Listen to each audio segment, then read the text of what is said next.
planned? Yeah, I got the whole thing planned, and we're on right now.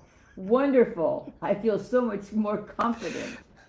I Well, fear nothing. it is Sunday, and it's Sunday school, and the sun, the light of my life, is being eclipsed by her newest piece of art here. Oh, So God. What do you want, Lon? Please you don't do this. light Oh, up God, I'm my going to life. vomit. Stop.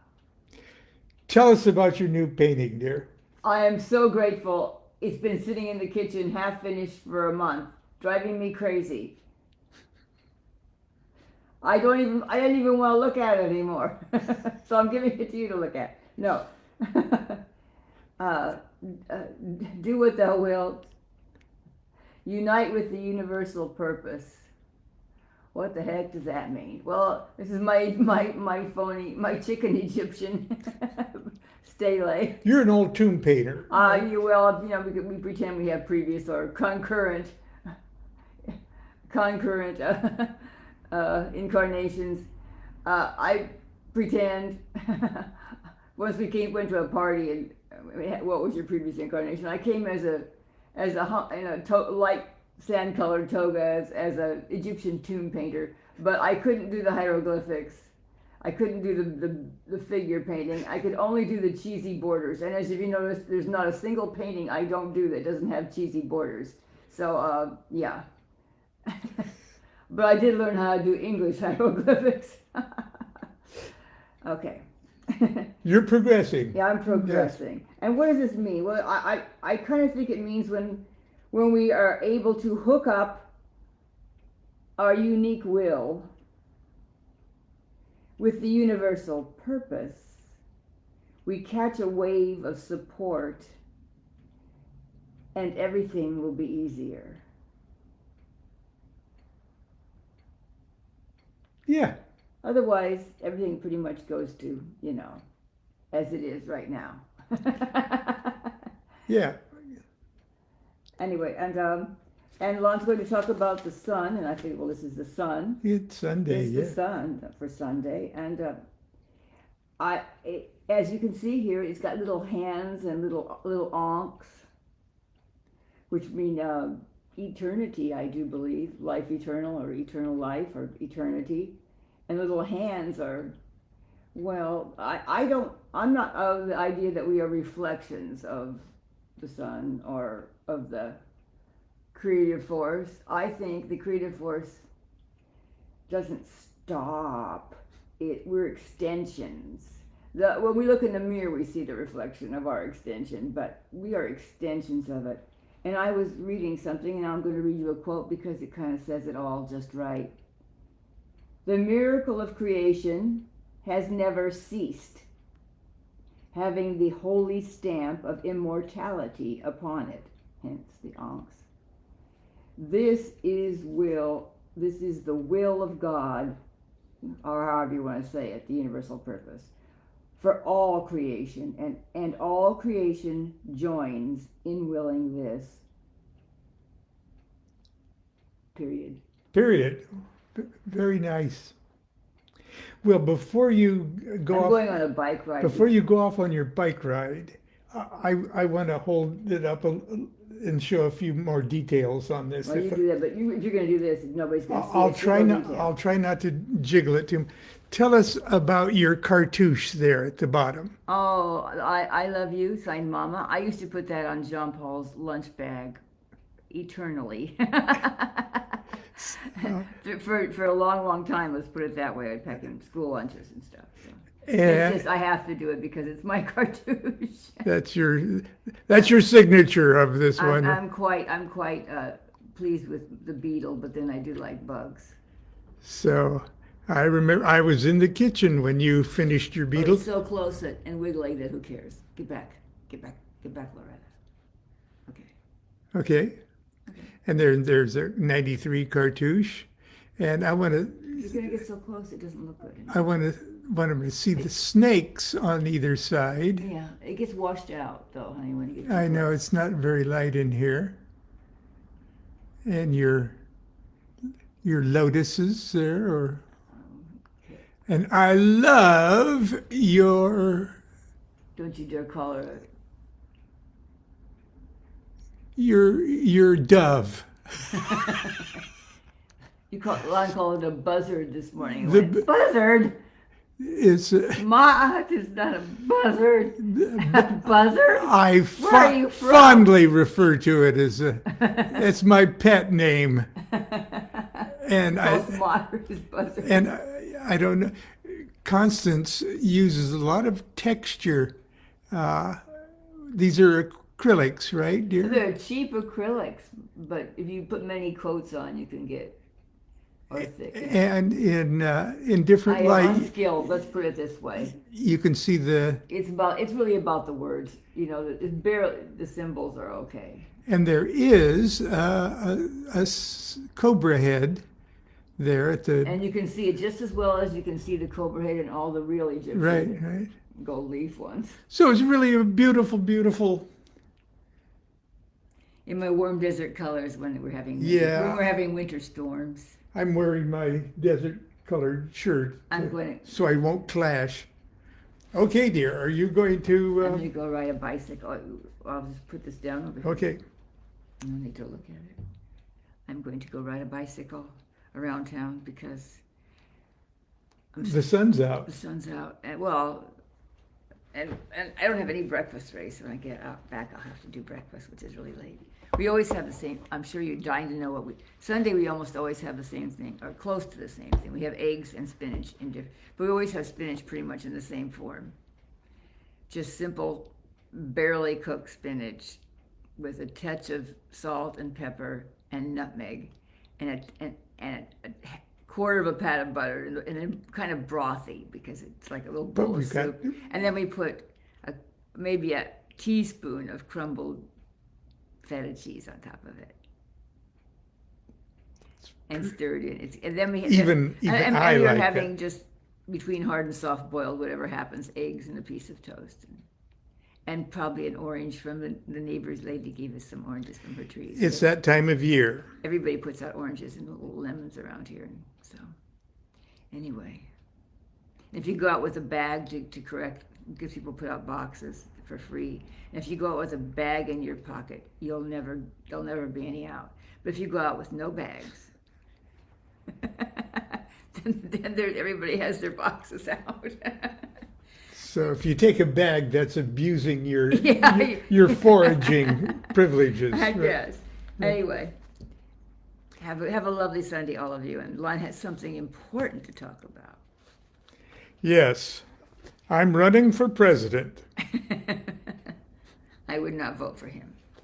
No offense, dear. You're going to have to now turn your camera slightly. Okay, I will. But we get to see this cool chair that you foraged. I foraged that cool chair.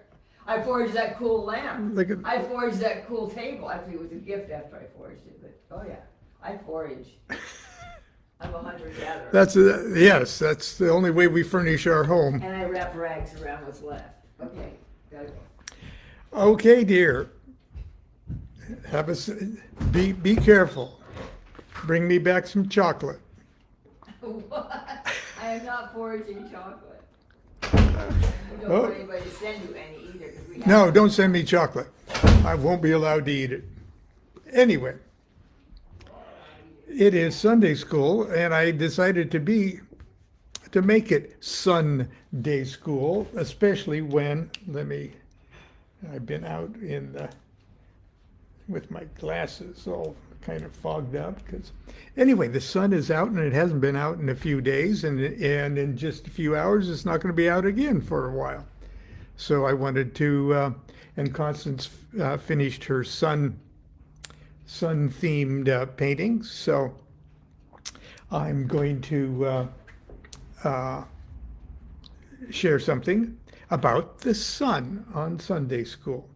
And there's no better example of sun adoration things than can be found in some of the works of Aleister Crowley, especially those that concern the rite of Saul from his Eleusinian mysteries, and from the Gnostic Mass. And because it's Sunday school and I'm an archbishop, I thought I would do a couple of those things. First of all, I'm going to read the opening of Crowley's Rite of Saul. Okay, the rites of Eleusis weren't really intended as a nonstop anthology of solar poems or solar songs or solar dances, but poems and songs, music, and dances that evoke the solar energy, the solar inspiration in people. So a song doesn't have to be named Jupiter to arouse within you the Jovian expansionness, the beneficence, the gratitude, the fatherly love spirit in you. Okay, and Crowley early on, remember we were talking about the party, if you will, in Commander Marston's house when they did the evocation of Bartzabal. It occurred to Crowley on one of those evenings where he'd read they would get stoned, they would drink some wine at the very least. And Crowley would read some poems and everybody would just sort of go, oh, yeah, man. They would elevate their consciousness. And Layla, who was a violin virtuoso, would play something that would just blow everybody's mind, just stone them out of their gourd. I know how that is because we had a violin virtuoso that we lived with, and he rehearsed every day in the echoing kitchen. And it was like it elevated, it like took us to heaven for minutes at a time. So that's what the rites of Eleusis, Crowley's rites of Eleusis, were intended to do. And here's the opening of the rite of the sun.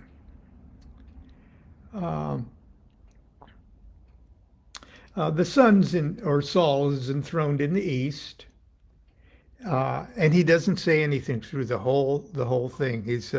And he'll be veiled too for a long, long, long time. He doesn't have any lines, but he knocks. The sun knocks to indicate yes, no. The officers are Leo, brother Leo, and Aries. Okay, both Aries is cardinal fire. The sun's exalted in Aries. Leo, ruled by the sun. And of course, the sun goes through its adventures throughout the plot of the play. The Satan, Typhon, and Scorpio, Apophis, and Bez, the three ruffians, slay the sun, or try to. He doesn't stay down. But right now, Crowley just wants to set the stage for your adoration of the sun. And Leo parts the veil, and he walks forward to the audience and does the chorus from Atalanta and Calydon by Swinburne. Before the beginning of years, there came to the making of man time with a gift of tears, grief with a glass that ran, pleasure with pain for leaven, summer with flowers that fell, remembrance fallen from heaven, and madness risen from hell. Isn't that a prologue? That's right up there with, oh, for a muse of fire. Okay. I digress. Sorry. Love. This is the things that came to the making of man. Love that endures for a breath, night the shadow of light, and life the shadow of death. And the high gods took in hand fire and the falling of tears, and a measure of sliding sand from under the feet of the years, and froth and drift of the sea, and dust of the laboring earth, and bodies of things to be in the houses of death and of birth,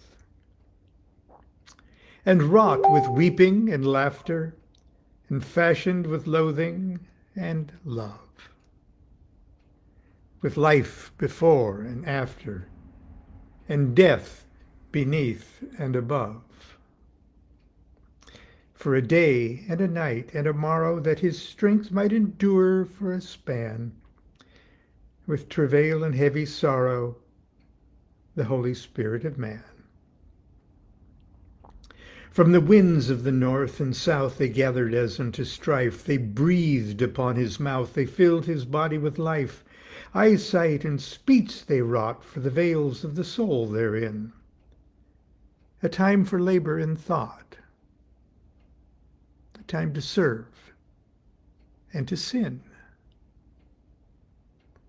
They gave him light in his ways, and love and a space for delight, and beauty and length of days and night, and sleep in the night. His speech is a burning fire. With his lips he travaileth. In his heart is a blind desire. In his eyes foreknowledge of death. He weaves and is clothed with derision, sows, and he shall not reap. His life is a watch or a vision between asleep and asleep.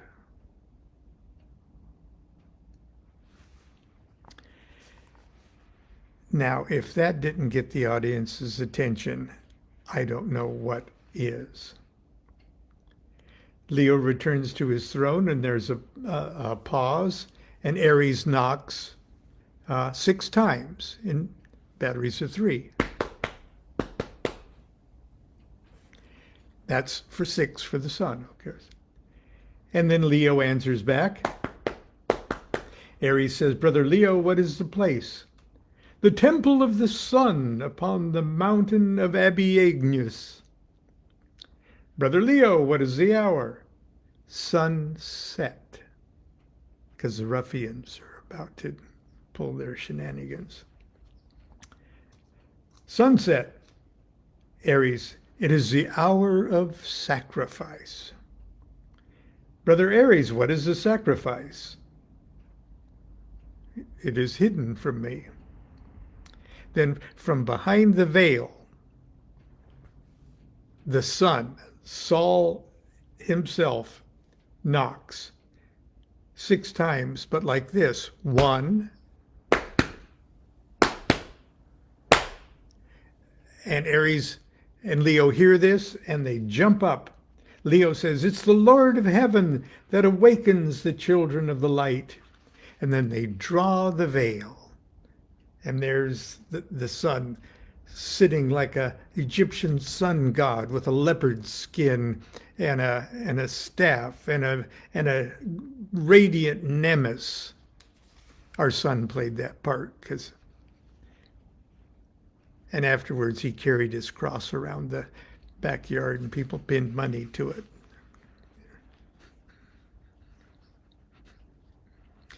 It's a Thelemic bar mitzvah, okay. Ares, hark, it's the summons of the king. And Leo says, it is the Lord of heaven that awakens the children of the light. And they draw the veil, there's a full light, and they kneel in front of the throned sun, like the two acolytes in the Hierophant card, sort of that image. Aries says, "Let us adore the exalted one." And this is what I felt like this morning at the coffee shop when I looked up and I saw that beautiful sun. I took a picture of it and posted it. After all of this gloom, and I saw that sun in the sky just cradled in those clouds, creating a little sundog. It was just gorgeous, and I felt like I could sing something like this. Life of life, thy lips enkindle with their love the breath between them. And thy smiles before they dwindle make the cold air fire, and screen them in those looks where whoso gazes faints, entangled in their mazes. Child of light, thy limbs are burning through the vest that seems to hide them, as the radiant lines of morning through the clouds ere they divide them. And this atmosphere divinest shrouds thee wheresoe'er thou shinest. Fair are others, none beholds thee, but thy voice sounds low and tender like the fairest, for it folds thee from the sight, that liquid splendor, and all feel, yet see thee never, as I feel now lost forever. Lamp of earth, where'er thou movest, its dim shapes are clad with brightness, and the souls of whom thou lovest walk upon the winds with lightness, till they fall as I am falling, dizzy, lost, yet unbewailing. That's how I felt when I snapped that picture of our Lord the Sun this morning. Well, that's all. I'm not going to read the whole Rite of Saul, but if you want to read it, the entire Rite of Saul is in this book, and all the rites of Eleusis are published in one slim little book by Weiser called Dramatic Rituals. Okay, the Aleister Crowley's, it's from the Best of the Equinox series by Weiser. The entire rites of Eleusis are in it. Only the Rite of Saul is in here as an example. And I just got word from the Italian publisher that this will soon be in Italian too. Sunny Italy.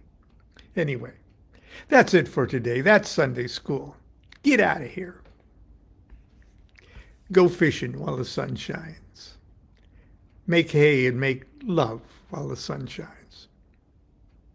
Till tomorrow, continue to be good to yourself, be good to each other. Do what thou wilt shall be the whole of the law. Love is the law. Love under well.